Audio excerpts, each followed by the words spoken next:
Cheers. Every single one of us is doing one of two things right now.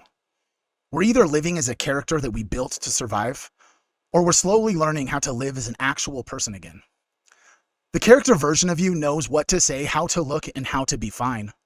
They're optimizing for approval, for safety, for not rocking the boat.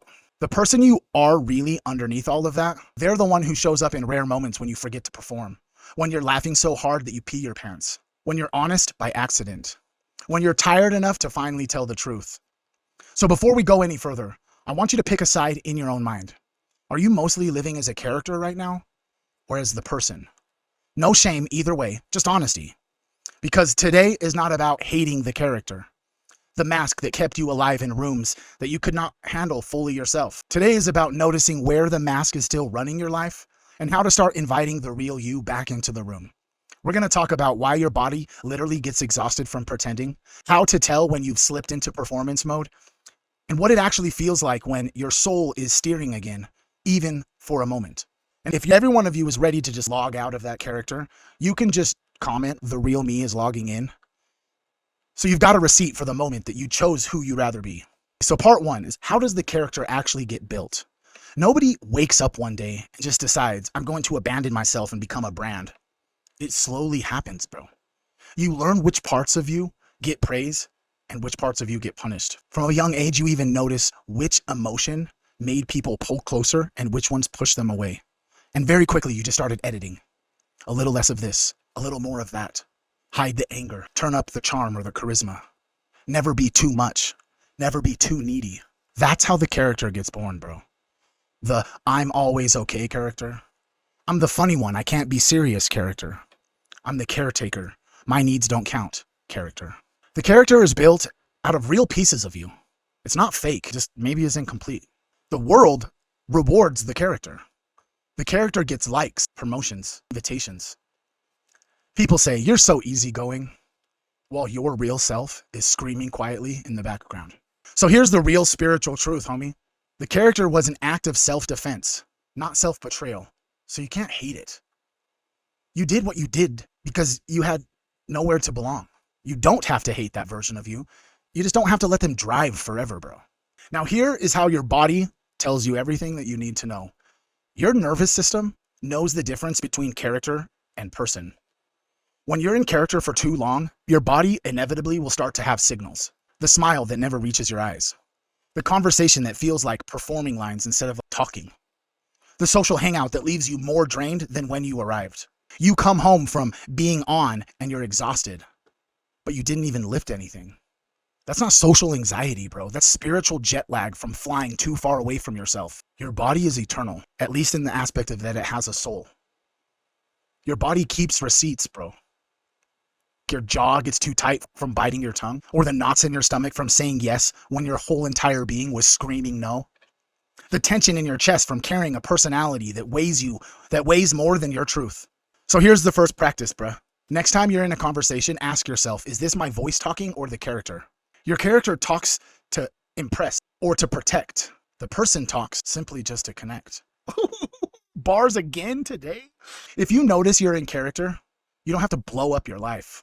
Just try adding one honest sentence into the next thing that you say.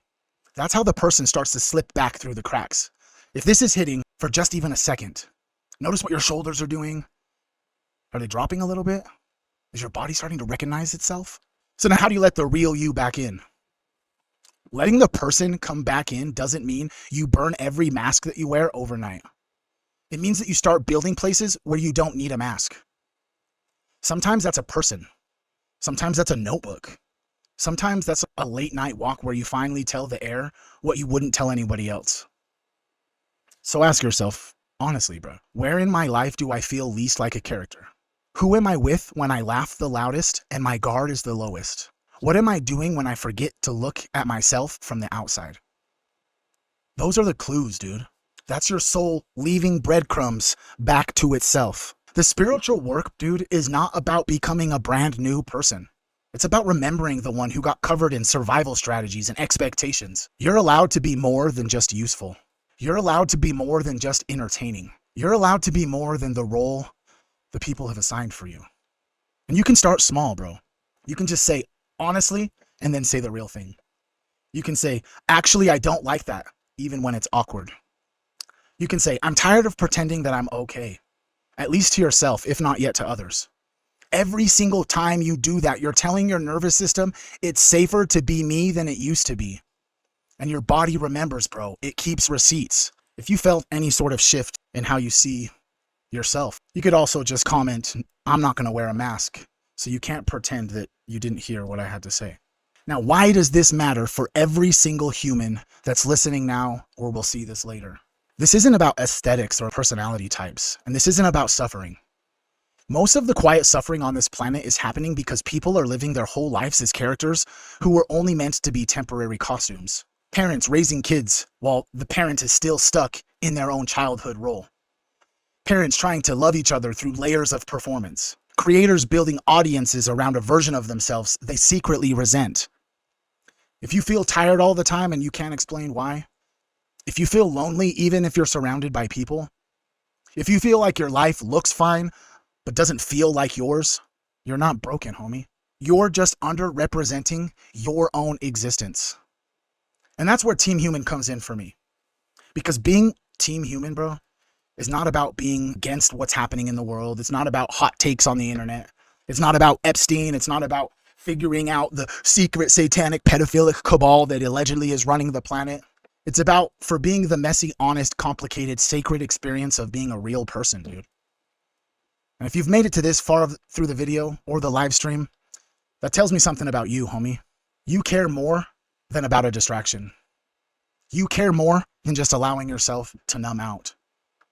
You care more about who you are when nobody is watching. That's Team Human energy, bro. Whether you've had a name for it or not. So if this felt like someone finally said out loud what your insides have been whispering to you for years, here's what I'd love for you to do with that. First, make a decision with yourself, not for me. Maybe that's I'm done performing all the time. Or I'm going to give the real me a little more space this week. If this video is just the moment you quietly chose that, it's already done its job, bro. Second, if you want to stay in this kind of conversation, stick around. Hit the follow button or hit the subscribe button, whatever button your platform gives you. So this isn't just one off moment and that you actually just will disappear and get swept into the feed. You can stick around and stay close. And if you're watching this on Instagram, you should know something, bro. Every single one of my videos that is longer than 3 minutes, the app pretty much stops pushing them for people who don't already follow me. So if this actually helped you in any capacity, the only way that it really travels to someone who the algorithm or God or source or the universe decides they needed to hear this is if you share it or you repost it. You don't have to make a big announcement. You don't have to explain. You just have to quietly pass it on to the next person who is tired of living as a character and maybe only just needs to hear someone talk about it. And if you're still here, like I said, at this point in this video, just know, I see you, bro. I appreciate you so much. And I'm building everything I do on this channel for people who are exactly like you. I love you guys, for real. Peace out, dude.